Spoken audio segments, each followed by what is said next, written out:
আজকে থেকে আমি পদত্যাগ করলাম। আমি শুধু না, দল সবাই বলো হারবে, হারবে। দল তৈরি করেছি আমি। কিন্তু যে অপমান নবীন বাগ আমাদের তৃণমূল কংগ্রেসের ঘন্টাঘন্টার মানুষকে করে, আজকে যদি আমার প্রার্থী হন, তৃণমূলের লোকেরা ঘরে ঘরে আজও কালছে, তাদের কাল্লা থামবে না। আজকে তাদের কাল্লা তৃণমূল বাংলা থেকে মনে করেছে যে আমার চাইতে দেবাংশ ভালো হবে, কারণ এরা যুবক, এরা অনেক বেশি ফাইটার। কথা হয়েছে না, আমার সাথে কিছু কথা হবে, কথা বলার প্রয়োজন আছে।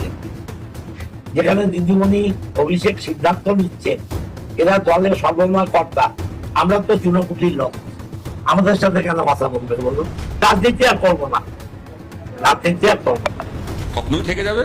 ভাঙড়ের মানুষ প্রস্তুত আছে, তৈরি আছে। ওর কি করে সর্বনাশ হয়, কি করে ও হারে, তার জন্য পুরো রেডি আছে। এখানে 300খানা বুথ আছে, সব বুথে মানুষ রেডি আছে। জীবনে কোনো রকমের দুর্নীতি নাই, সেই লোকটাকে বাদ দিয়ে পতাকার একজন লোককে এখানে দিয়েছে, রাজনীতিতে একে ভোটে দাঁড় করেছে, এটা আমরা কখনোই বরদাস্ত করবো না। গ্রাম বাংলার মহিলারা থেকে শুরু করে আজকে জলঙ্গিবাসী সবাই আজকে চাইছে যে আমরা বহিরাগত প্রার্থী চাই না, আমরা চাই স্থানীয় প্রার্থী।